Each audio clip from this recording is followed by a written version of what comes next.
Perfect miniatures depend on manufacturers, but simple finishing techniques will take your miniatures to the next level.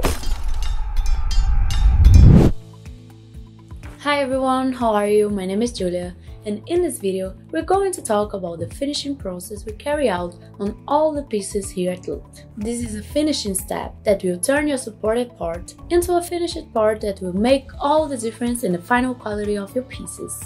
Before we start, don't forget to subscribe to our channel and ring the bell so you won't miss any of our content. There are many ways you can handle the finishing processes.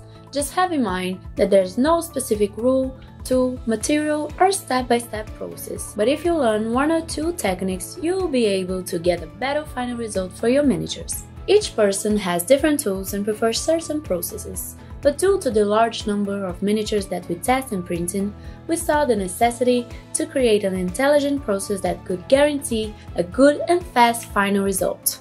If you've ever printed in 3D, you know the entire post-3D printing process, right? It is necessary to clean it using IPA alcohol, then remove the supports by hand or using tools, wait for it to dry and do the final curing of the part using UV light.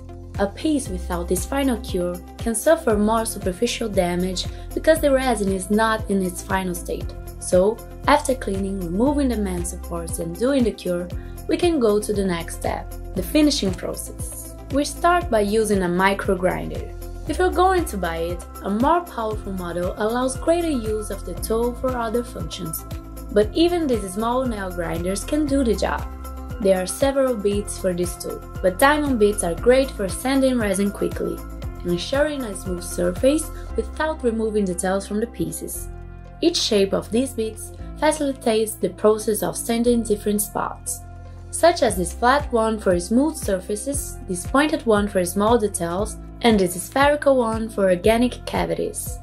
In this step, we remove all the marks that the supports left. With 32mm pieces, we must be more careful with the fragility compared to the larger ones. When we support the pieces against the finger, it's possible to use these bits in the micro grinder. For some larger, smoother and less visible areas, we can use materials like water sandpaper or sanding sponge. Usually, we use 120 grain for faster material removal and 320 grain for final finish. If you can't reach a specific spot with the micro grinder, we use a scalpel. However, you better be careful with this tool. That is, always avoid placing your finger in front of the blade. If you like to use the scalpel, they are anti-cut gloves, they are excellent in protection, despite reducing the sensitivity of the hand. In larger pieces, the finishing process in most cases needs to go through more steps. As you know, the models you get from Loot already have supports in two scales, 32 and 75mm with hollow and solid files. In the case of hollow parts, through the 3D printing process, it's necessary to add holes to avoid suction and allow drainage. These holes can vary in size, but plugging them is very simple and quick. First, you must have opaque and dark containers that do not let in light and that allow you to close it well. Inside them, we will make magic mixtures. But how? Well, we will use the same resin that you use in the 3D printer and add a good amount of baby powder. We can mix little by little and whenever necessary, add more powder and more resin. We can make 2 or 3 consistencies of this mixture and use it in different stages of the finishing processes. One that is more consistent, which doesn't run, being great at covering these holes. If necessary, we can fill the edges first until reaching the center. Another mixture with a medium consistency, where we can cover smaller seams and cracks, but which has a pasty consistency without running.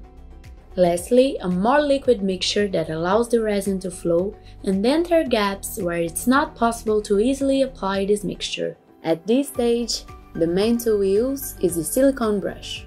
It allows us to apply the mass, but also remove the excess, maintaining greater precision in the application. Other tools, such as wooden sticks with cotton wrapped around the tip, can be very useful to remove the mass of any area that you would not like to have applied. Of course, you can replace these materials with similar ones, You can already imagine that to harden this mixture, we must use UV light. Flashlights like this are very efficient, but the process of filling these pots must be done in stages, adding and curing so that the layer doesn't get too thick and the resin does not cure properly internally.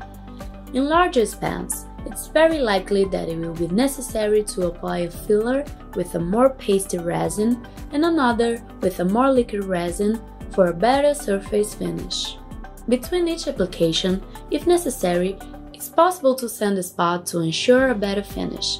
But remember, whenever a piece is sanded, it has whitish marks with a visual sensation of something dirty, allowing you to see white marks exactly where the finish was made. To eliminate these marks, it's very simple. Again, we use resin, but this time it's going to be in its pure state. We can apply it with a brush or a cotton stick, keeping an eye out to use as little resin as possible. If you apply a lot of resin and realize that it can end up covering details of your piece, don't worry. Before curing, you can always spread and remove using a stick with dry cotton. We know that liquid resin is a toxic material and that we must cure it after its application, but applying liquid resin makes the miniature much brighter, and that may not be your intention. But lucky for you, it's very simple to solve this. Now let's take a moment to think about this. When you sand your pieces, you most likely think about how to deal with this fine dust that is generated in the process, right? Well, the solution is again in a simple and cheap equipment that works as an exhaust fan and has a filter where all the dust is accumulated. This dust is exactly what we are going to use to remove the shiny aspect. With a winder brush and thin bristles, we can go over the whole piece until it gets opaque again. After that, we must do one more fast and superficial cure to avoid toxicity. Speaking of safety, some equipment is basic when we are finishing parts. Nitrile gloves are indicated for use with resins. A good mask with a filter for the dust ensures your lungs stay healthy. Looking directly at UV light is never a good decision, and that's why sunglasses with UV protection for these moments are indicated.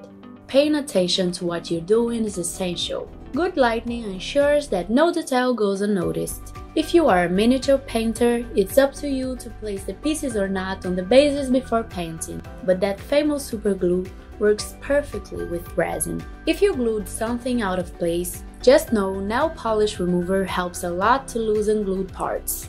And it's true what they say, practice makes perfect. So the tip is, start testing on a discarded piece and it should help you get a better result, as it's a matter of evolution and gaining confidence in the techniques we've shown. With these finishing steps, it will be much easier to finish your pieces, but each person has access to different materials and they have different techniques. Do you know any that can help our entire community? Then share a tip with us. Make a post and tag Loot.studios to see the results of your work. Wait. Wondering what we are going to talk about in the next video? There have always been questions about some more advanced functions within slicer softwares for 3D printing in resin. And that's why we are going to show you some of the most requested questions surrounding this subject made by our community. That's it! See you then! Bye!